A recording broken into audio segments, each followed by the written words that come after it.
Objectif Tech, c'est le podcast qui décortique les nouvelles technologies et vous donne les clés pour libérer tout leur potentiel business. Interviews exclusives, décryptage, discussions sans langue de bois.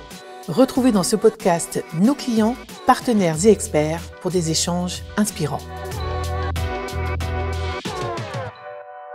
Bonjour à toutes et à tous, bienvenue dans Objectif Cyber, une série de podcasts où la leadership team Capgemini s'entretient avec des acteurs clés du marché public ou privé pour apporter un éclairage sur les différents aspects de la cybersécurité. Je suis Jeanne Rey, directrice cybersécurité chez Capgemini et j'ai le plaisir de parler aujourd'hui de la cyber comme préoccupation nationale avec Emmanuel Negelen. Emmanuel Negelen, bonjour. Bonjour Jeanne. Monsieur Negelen, vous êtes directeur adjoint de l'Agence nationale de la sécurité des systèmes d'information, l'ANSSI, qui est l'autorité française en matière de sécurité et de défense des systèmes d'information. Et plus précisément, sa mission est, je cite, « de faciliter une prise en compte coordonnée, ambitieuse et volontariste des questions de cybersécurité en France. Le but étant d'assurer la qualité et de donner confiance dans la transformation numérique. » Est-ce que vous êtes d'accord avec cette définition ? Non, absolument, c'est tout à fait juste. Parfait. Aujourd'hui, quelles sont vos principales priorités d'action au sein de l'ANSSI ? Alors, on a beaucoup de priorités au niveau de l'ANSSI, mais j'en dégagerai 3. La première, c'est de renforcer la cybersécurité de la sphère publique. Et ce qu'on entend par sphère publique, c'est effectivement, au sens large du terme, les collectivités territoriales, les établissements publics, les administrations publiques. Et pour ça, on a effectivement un outil extrêmement précieux actuellement, c'est le plan France Relance, qui va nous permettre de faire des parcours de cybersécurité, donc des diagnostics dans un certain nombre d'organismes, et puis de construire aussi un certain nombre de CERT pour augmenter notre capacité de réaction. Deuxième priorité, c'est de renforcer la souveraineté européenne en termes de cybersécurité. Et évidemment, avec la présidence française de l'Union européenne qui se dessine au mois de janvier 2022, c'est un objectif majeur pour nous, à travers 2 sous-objectifs, une révision de la directive Nice, et puis un exercice qui va nous permettre d'éprouver, de tester encore davantage notre solidarité en cas de gestion de crise cyber au niveau européen.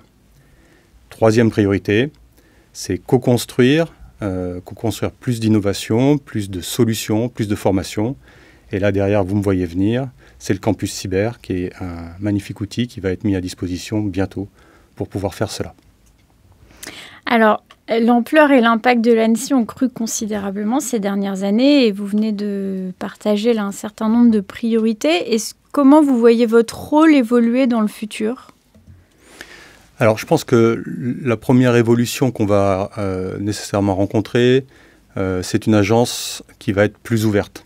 Et là encore, c'est le campus cyber qui va nous permettre de faire ça.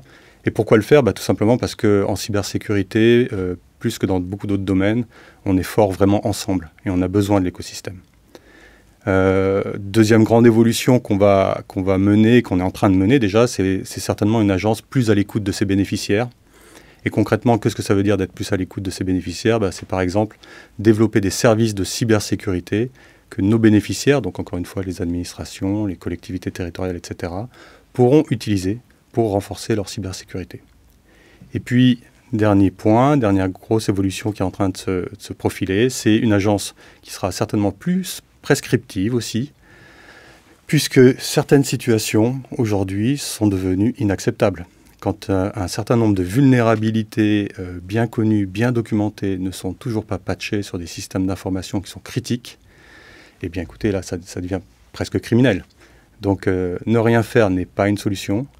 Donc, ça va être certainement une évolution majeure de l'agence dans les mois qui viennent. Dans les priorités, là, vous avez parlé de souveraineté numérique, et notamment comme étant un enjeu de la présidence européenne. C'est intéressant. En tant qu'agence nationale, vous êtes évidemment au cœur des enjeux de souveraineté numérique en France. Et par extension dans l'Union européenne. Pouvez-vous nous dire aujourd'hui comment vous définissez le mot souveraineté numérique ? Vaste question, vaste sujet. Évidemment, quand on parle de souveraineté numérique, on pense tout de suite à cybersécurité et c'est évidemment un des piliers importants de la souveraineté. Mais il y a aussi plein d'autres choses qu'il faut avoir à l'esprit, notamment en termes de normes, en termes aussi de puissance de création. C'est-à-dire, si vous voulez être souverain, il faut que vous ayez des entreprises ou des laboratoires, des gens qui font de la recherche, des gens qui créent vos solutions. Sinon, vous n'êtes pas souverain, vous dépendez des autres. Donc forcément, derrière tout ça, derrière cette question de souveraineté, on voit poindre évidemment l'Europe. C'est à cette échelle-là que cette souveraineté peut se construire. Et l'Europe est évidemment très impliquée déjà sur ces sujets-là. Elle a déjà démarré beaucoup de choses. Encore une fois, la directive Nice est un très bon exemple. La Toolbox 5G est aussi un très bon exemple. Le Cyber Security Act. Le Cyber Security Act, au passage, qui va nous permettre d'avoir des schémas de certification, donc très intéressant. Et puis le réseau Cyclone, qui nous permet effectivement de nous entraîner à gérer des crises de nature cyber, tous ensemble au niveau européen. Donc l'Europe est déjà bien lancée là-dessus, mais il faut continuer, il y a encore beaucoup de choses à faire, et évidemment l'ANSSI pousse ses idées, pousse ses initiatives, pousse son modèle auprès de l'Union européenne et des autres États membres pour qu'on continue à construire cette souveraineté européenne. C'est très intéressant, effectivement. Et alors, quand on parle de souveraineté numérique, c'est souvent aussi beaucoup associé au cloud. Sur le sujet du cloud, quels sont les principaux enjeux de Move to Cloud, selon vous, pour un dirigeant d'entreprise ? La sécurité des données, aujourd'hui encore plus avec le cloud, elle est centrale. Pourquoi ? Parce qu'avec la transformation numérique, la donnée, finalement, ça devient le capital de l'entreprise.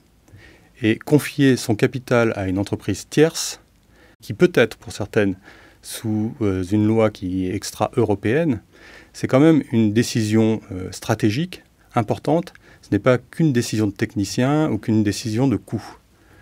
Donc c'est vraiment là-dessus qu'au niveau de l'ANSSI, on essaye de travailler en faisant une analyse de risque la plus complète possible, aussi bien sur les aspects juridiques que sur les aspects purement techniques, et qui se traduit par notre référentiel d'exigence, Secnum Cloud, qui couvre tous ces aspects-là. Voilà. Donc c'est vraiment tout ça qu'il faut arriver à couvrir, et l'agence est très engagée pour faire en sorte que des offres Secnum Cloud puissent émerger et puissent répondre à l'ensemble des besoins des entreprises qui ont des données sensibles à gérer. Il y a quelque chose un peu en filigrane là, dans tout ce que vous dites. On parle de loi européenne versus extraterritoriale. Vous parliez de l'évolution du rôle de l'ANSSI comme étant un organe peut-être de plus en plus prescriptif. Vous avez mentionné la directive Nice, le Cyber Act. Finalement, est-ce qu'on s'attend à ce que ce domaine de la cyber soit de plus en plus régulé à l'avenir ? Alors, on ne fait pas de la réglementation pour le plaisir de faire de la réglementation, même si on est français et qu'on aime bien la réglementation en France, mais c'est bien aussi parce que c'est un outil qui est efficace. Et c'est bien ça, effectivement, qu'on essaye de mettre en place à travers ces directives Nice, et notamment la nouvelle directive Nice qui est en train de se préparer actuellement, et qui va permettre d'élargir encore le nombre de secteurs concernés. Et encore une fois, on ne le fait pas uniquement pour le plaisir de faire de la régulation, mais bien parce qu'on est face à une menace qui touche l'ensemble des secteurs aujourd'hui, l'ensemble des secteurs d'activité. Donc on a besoin effectivement d'inciter, d'encadrer l'ensemble des secteurs d'activité pour qu'ils renforcent leur cybersécurité. Et c'est bien ça le shift majeur qu'on a sur ces dernières années, faire en sorte que l'ensemble des secteurs d'activité prennent en compte les problématiques de cybersécurité. Merci beaucoup, très intéressant. Alors, on pose une question à l'ensemble de nos invités d'Objectif Cyber sur ces sujets que l'on évoque ensemble. Alors, en l'occurrence, là, la partie souveraineté numérique, la montée en maturité cyber des organismes en France. Quel est le rôle d'une entreprise comme Capgemini, selon vous ? Alors, je pense que les entreprises de services numériques ont un rôle central dans ces questions de cybersécurité, parce que vous êtes au cœur de la transformation numérique et bien souvent, vous en comprenez bien mieux les enjeux que vos clients ou que même nous, l'ANSSI, quoi. Donc, les ESN, encore une fois, ont certainement un rôle extrêmement central dans ces questions-là, voire même un devoir de pédagogie vis-à-vis de leurs clients. Et le fait de voir Capgemini, effectivement, s'installer au sein du campus cyber, c'est un signal fort, je pense, à l'ensemble de l'industrie du numérique sur l'engagement de votre société sur ces questions de cybersécurité. Donc ça, c'est extrêmement c'est extrêmement positif. Et effectivement, ça va nous permettre, je pense, de continuer à développer, comme je le disais précédemment, des offres de nature diverse et de l'innovation en termes de cybersécurité. Très clair, un rôle que nous prenons très à cœur. Et notamment un rôle aussi de préparer l'avenir, d'anticipation sur ce qui va se passer. Et ça me fait une transition sur ma dernière question, qui est un peu une petite catégorie qu'on met dans nos podcasts, qui est la question Next. C'est un petit exercice de pari sur l'avenir. On imagine qu'on est en 2030. Quel sera, selon vous, le métier le plus en vogue, en cyber, bien sûr ? Alors ça, je pense que c'est la question la plus difficile. Déjà difficile parce que nous, on vient à peine de sortir notre catalogue des métiers de la cybersécurité et déjà, vous me demandez de me projeter sur 2030. Donc, je pense que l'exercice, il est vraiment extrêmement compliqué. Je ne suis pas devin, mais avec l'Internet des objets, avec la 5G, on peut, et avec les tendances déjà actuelles, on peut dire que la menace cyber va continuer à exploser, hélas, mais aussi les données d'intérêt cyber vont continuer à exploser. C'est-à-dire qu'on aura de plus en plus de données qui nous permettront aussi de lutter contre cette menace. Donc, je n'ai pas de réponse toute faite à votre question, mais moi je dirais à quelqu'un qui est juriste, qui est communicant, qui est ingénieur, technicien, voilà, et qui veut faire de la cybersécurité, que déjà il a raison de vouloir en faire, c'est un métier passionnant, il faut qu'il s'investisse à fond dans ce domaine-là, mais qui regarde aussi un peu du côté de l'intelligence artificielle, parce que ces questions-là, à mon avis, de cybersécurité et d'intelligence artificielle vont devenir extrêmement connexes, le sont déjà et le seront encore plus à l'avenir. Parfait, eh bien les lycéens savent vers quoi se tourner. Merci beaucoup Emmanuel Negelen pour cet échange qui nous donne le cap. Je vous le rappelle, ce podcast fait partie de la série Objectif Cyber, des échanges organisés entre la leadership team Capgemini et des personnalités importantes de la cybersécurité. À très bientôt.